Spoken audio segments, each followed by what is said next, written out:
am Darren, Hann, and welcome to another episode of Pocket Universe.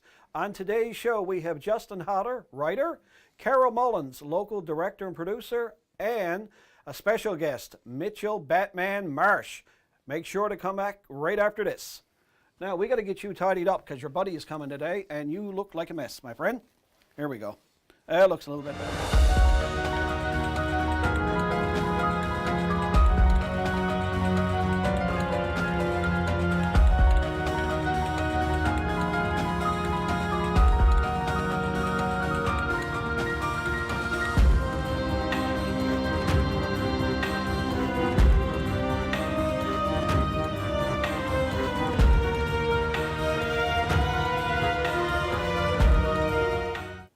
And I'd like to welcome to the show Carol Mullins, local director and producer. Welcome to the show. Well, thank you for having me, Darren.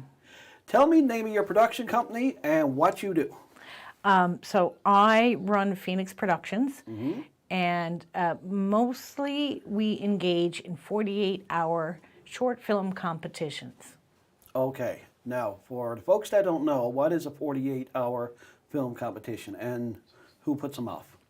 They are put off by many places. You can, the Nickel runs challenges throughout the year, a horror challenge, comedy challenge. Okay. There is also something called the 48-Hour Film Project, which is based out of the United States. And they put off these competitions yearly. And there is one, which is a global film challenge. It's open to anyone, anywhere in the world. And just recently, in November, they had the first Atlantic Film Challenge. So it was open to all provinces of Canada. Now, a 48-hour film project, it's really, really difficult. And the whole idea is to make a 7-minute short film or less in 48 hours. That's writing a script, editing, shooting, and scoring it and turning it in. So you have no idea what you're going to make in the film on. That's right. So what information would you get from who?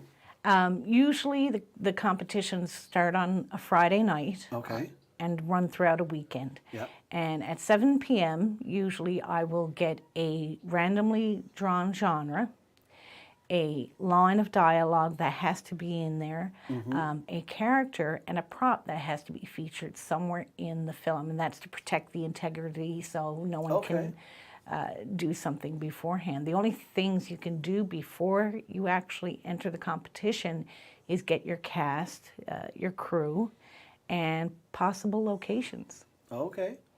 So with something like this now, is this a paid thing or is this a hobby for you or? No, it's there's no pay. Everybody has to be volunteer. Okay. And but I am always looking at doing other films as well, not just the competitions. So there's always things that I'm working on. Always got something on the go. Always various scripts. On the go.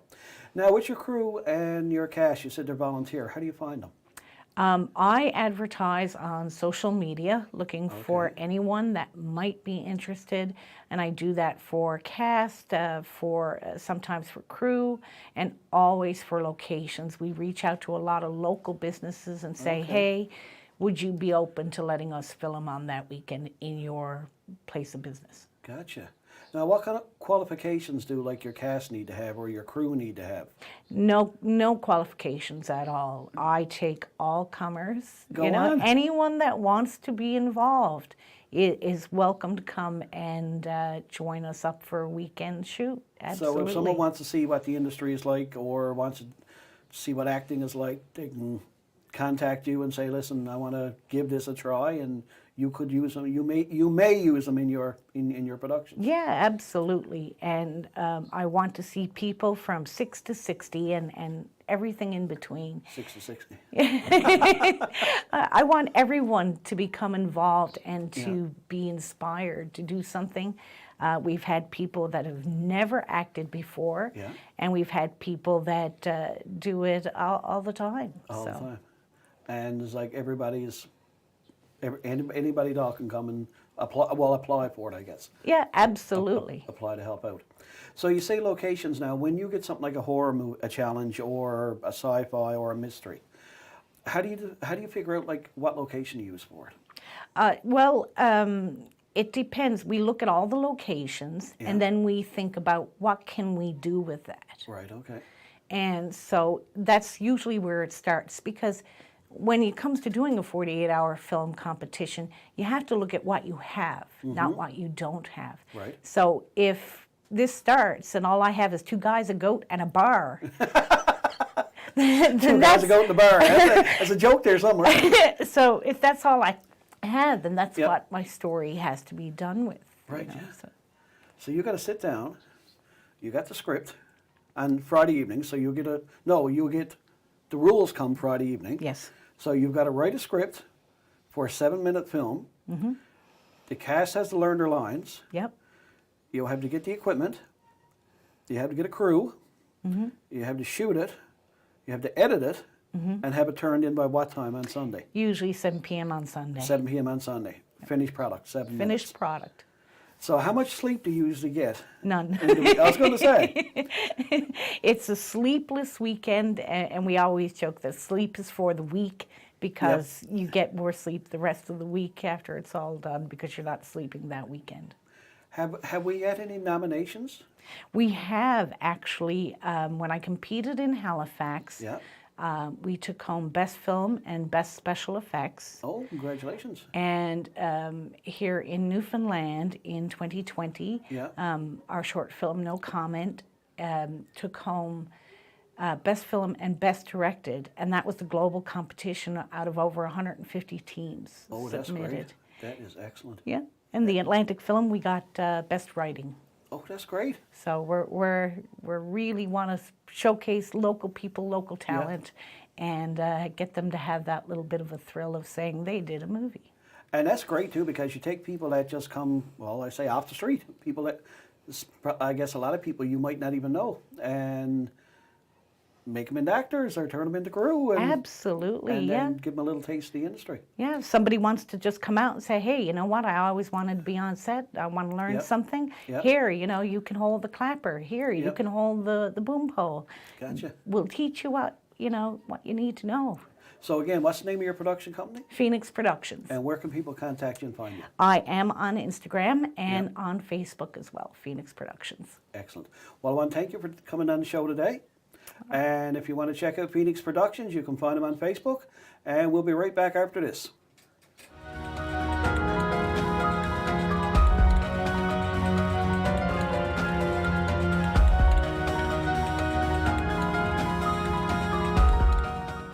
And welcome back. I want to welcome to the show Justin B. Hodder, writer. Thank you so much, sir. Welcome to the show. I appreciate it. Justin. Yeah. Here's your book, The Myths of Morn. Tell us all about it, sir. If I may, I'll show it off. Look. Please, sir. So basically, the book is titled The Myths of Morn, an Owen's Odyssey. I started writing this book in 2020, and it was just a passion project at the time. I always tell everyone I have no formal writing training. I have no English background. I honestly just knew that I was a creative person. I've always been told I'm a creative person. So I said, you know what? I'm going to try to write a book. And everyone laughed at me, scoffed here and there. But some who know what I can do, they said, you know what? I believe you will do this. And so anyway, 4 months later, this was written. Now, of course, it wasn't polished because, as you may know about books, you have to get them edited and proofread and all that. So it actually was a year and a half to come to fruition. And I self-published it. So everything you see here, I designed myself.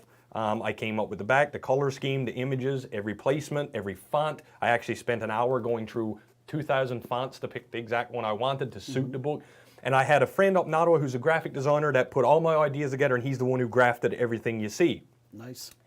So once I had all that, I said, okay, I self-published, so I had to order my own.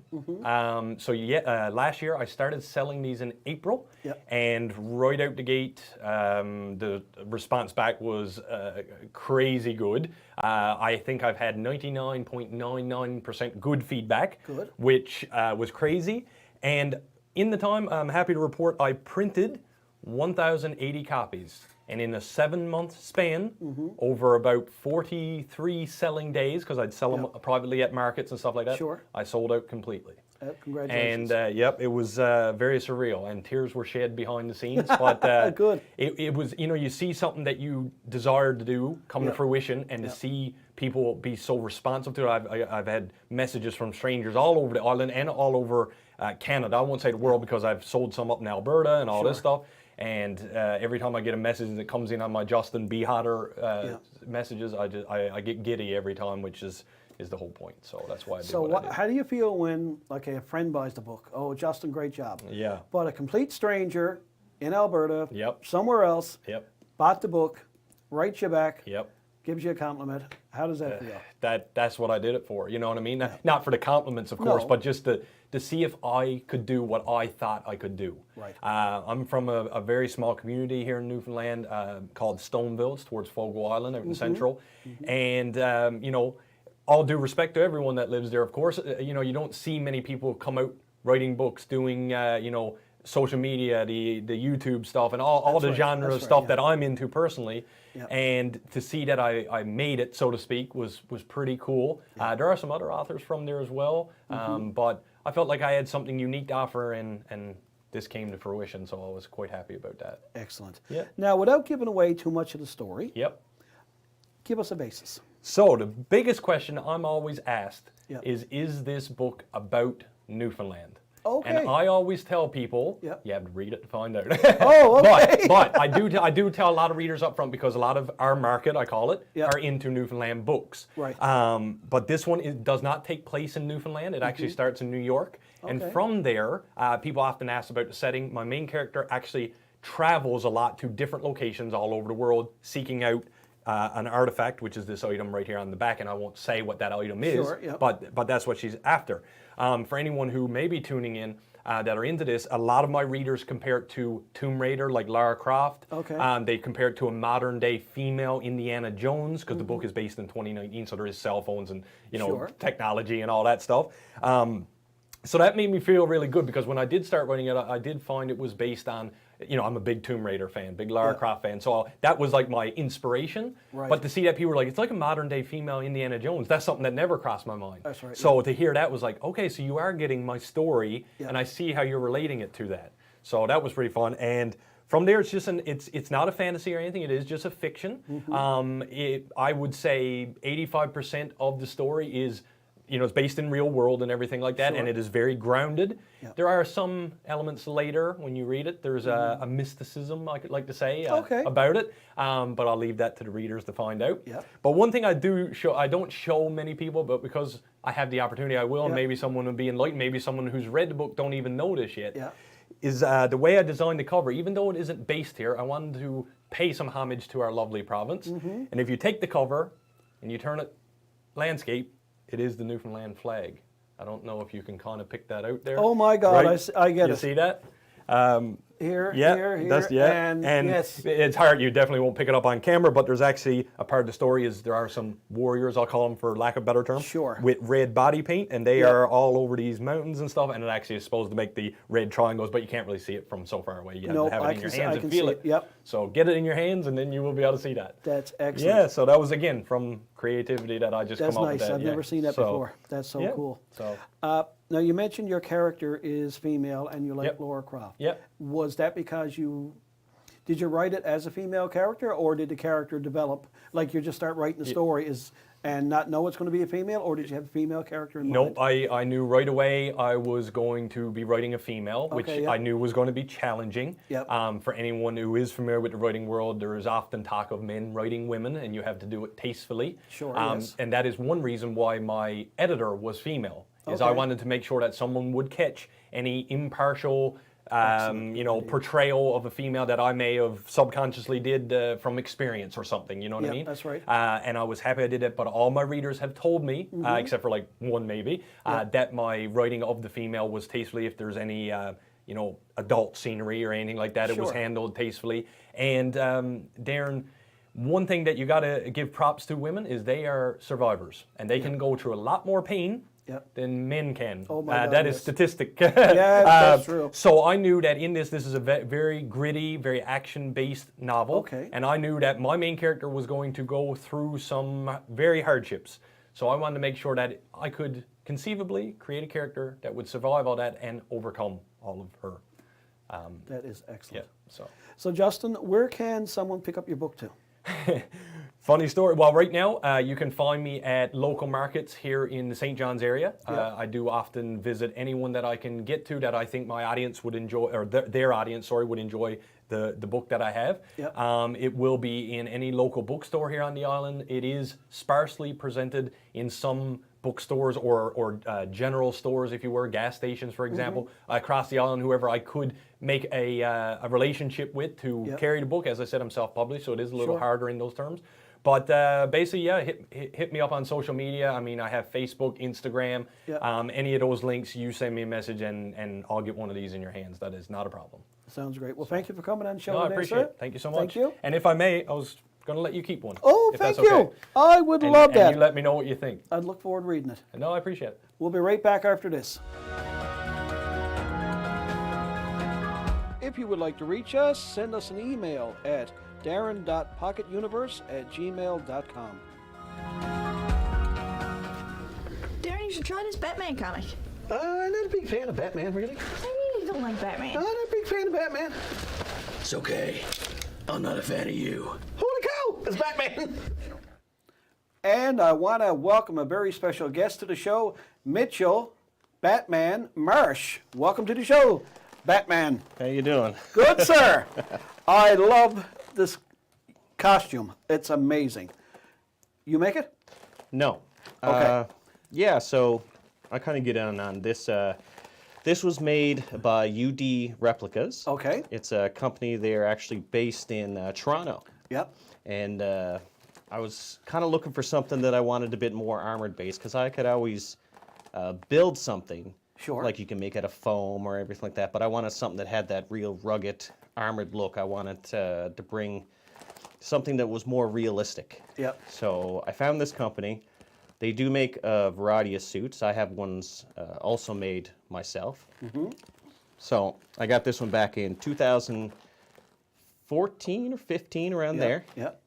And she's full leather based, armored chest plate and everything like that. I've got real police cuffs put with it. I have a mini bat signal, smoke bombs, the whole works that I put with it to really bring it, to life.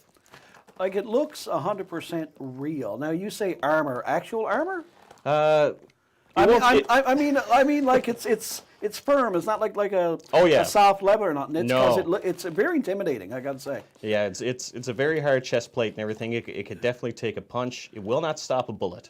No, I wouldn't say. But yeah, But I'm not willing to try it. I wouldn't say. Man, that is an amazing costume.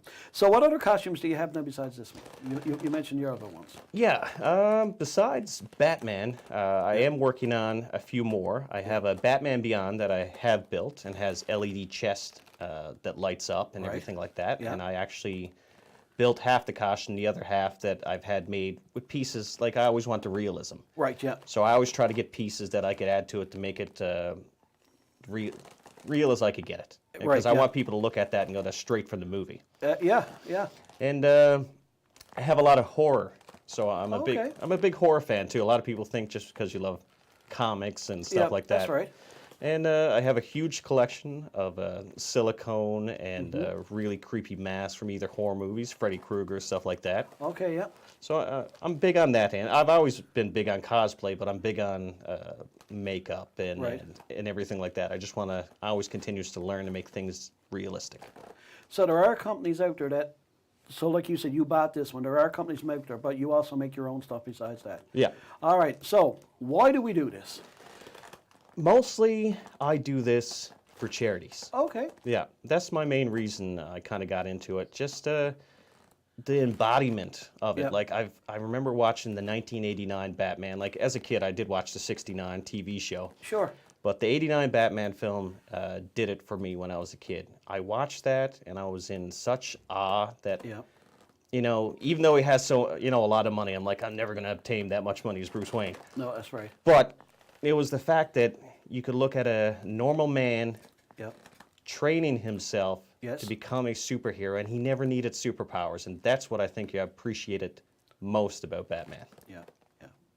Now, the movie you just mentioned, who starred in that one? Just in case there's one person watching that don't know that movie. That'll be Michael Keaton. Michael Keaton, Michael yep. Keaton, yeah, and Yep. he's fantastic, and I'm really excited that he's going to be reprising his role in the Flash Point, the new Flashpoint that's coming out. That's a movie or a TV show? That will be a movie DC will be putting out this year, Yep. and he'll be reprising his role because they hit timelines, and they'll get to have Michael Keaton back again. Oh, I hope they have the Batmobile. I think his Batmobile was like the best one of all. Oh, 100%. I love that one. I love it. So your charity work, what kind of charities do you work with, or what do you do for the charities? I mostly work for, sponsored by Ronald McDonald House. Oh, nice. I've done stuff for Make-A-Wish. Yep. And I'm trying to remember the side company. It's not so much Make-A-Wish, but I do a lot of like just small charities, just anything to help really, like food banks, stuff like that. So Oh, that's nice. I'll don the suit, I'll collect the money or do the charity work and just Yep. go from there to just try to give back. I mean, that's what Batman was always about, is just helping people lesser than him. That is so awesome. Now, you said Batman, you're working on the Batman Beyond suit. Yeah. And a few other cosplay suits you got. Do you do the charity work with them too, or do you just do, the in this suit? It's mostly just in this suit and my other suit, which I had the Batman versus Superman version. Right. Yeah. And that one is made by the same guy that did the material net that did it for the film. Yeah. Okay. So he's the same guy that was hired for the background work to do all the. Gotcha. Yeah. Yeah. Gotcha. So he makes that gotcha. suit. But yeah, this is my main one, just because I think a lot of people are very like almost overwhelmed with joy when they see it, Yeah. because they look at it and they go, "That's so real." Oh, I know. When I seen you in the hallway there, it's like, oh my goodness! It's like, this is so awesome looking. Yeah, and that's what I want to portray with it. I want people to look at it and go, "That's Batman," Yeah. and not go, "That's a guy in a costume." That's right. Yeah. Yeah. Now, if that's too hot, you're welcome to take your Oh, yes. helmet. There you go. It's definitely hot in here. Yep. Yep. Now, what is this? I just noticed this on the table.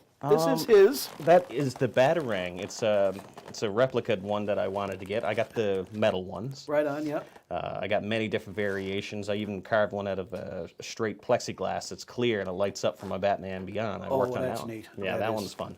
that is She so has neat. the little trigger mechanism right here. Then, I Oh, could have my like God. that. Okay. So I always like to have that and just kind of.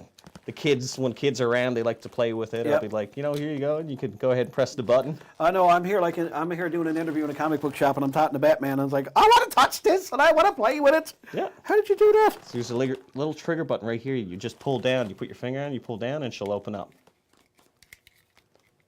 There you Ah, go. there we go. There you go. I should get a Robin. No, I ain't gonna fit no Robin suit.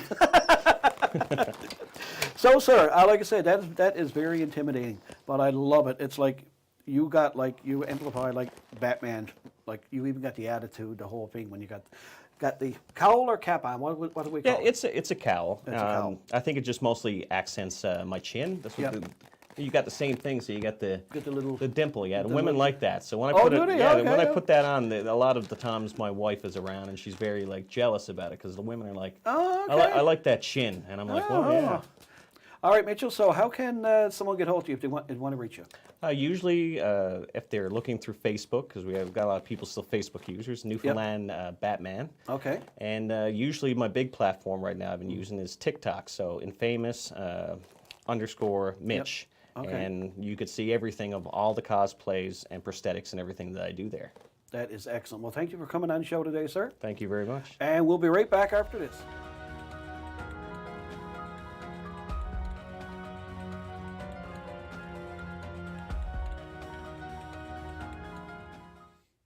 I finally found a comic book I like, Batman and Scooby-Doo. Oh well.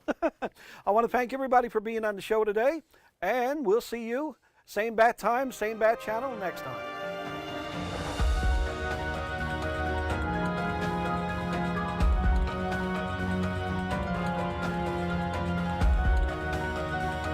Other versions? Yeah, so the first one, well, like I said, it was like a Halloween costume with quilted muscles and stuff Yep. like that. The second one I basically pieced together from a biker's outfit. Okay. Yeah, I bought the biker jacket. I went to Mark's Work Warehouse, got some pants, combat boots at the Army Navy store, things like that. Right. That was the second one. The Yep. third one, this would be the third one. Right. And this was the Captain America Civil War, or Age of Ultron. Sorry, I'll be killed if I say the wrong one. Say it around. And yeah, and so I took this one apart to make Nomad. Yep. And the most recent one I have is the last one that he wore in Endgame. Oh, nice. The one with the chainmail and things like that. I haven't really had a chance to wear it out too much recently. No, with everything going on in the world, that's true. So you designed this guy. I designed this guy. This is my little Sushi Cat. He's probably my most popular, if not one of my most popular designs. He's a pussy cat in the front, and he got a little bum in the back. Oh my God. Yeah. So I Well, mean, you got to have that. cats, sushi, what's not to love, right? This is true. So where did you come up with the idea for this guy? I notoriously love sushi. Like, whoops. That's okay. Told you I'm notoriously clumsy too. No, I love cats. I love Yep. sushi. So I'm like, it would be really cute if, you know, there was a cat with his little butt sticking out of a sushi roll. I don't know. So he's not like a character from a No. TV anime show or anything like that. No. Just something you came up yourself. I came up with him myself, yes. Cool. So now, when you go to do a design like this, there's like a lot of different colors, a lot of different layers. How do you come up with an idea as an illustrator? That's a really good question. Usually I have some kind of an idea in my mind of what I want to do. So I'll usually start with like a preliminary sketch, either like digitally or, you know, traditionally pen and paper, or pencil and paper. From there, I might Google like anime sushi just to like get some idea for like the colors, the structure. Right. See how, you know, when you're doing design work, you don't want to directly copy other people. Everything around on Okay. set, and how to take people who don't have any experience Yep. and provide them a safe, controlled environment so that they can act and provide the show you want. Go back real quick. Black powder. What's that used for? Black powder's muskets. Muskets. Okay. So Master and Commander. Gotcha. That type Yep. of movie. Okay. Yep. Boom. That stuff. The old muskets. Okay. The old muskets. It's. yep. Oh, sorry. Go ahead, please. Airsoft.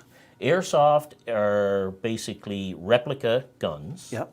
that fire a little plastic BB using either spring power or compressed air. Okay. And airsoft has become adapted a lot in movie and television because it is so much safer than bringing live powder, live bullets, or live blanks, I should say, on set. You should never have live bullets on set. Okay.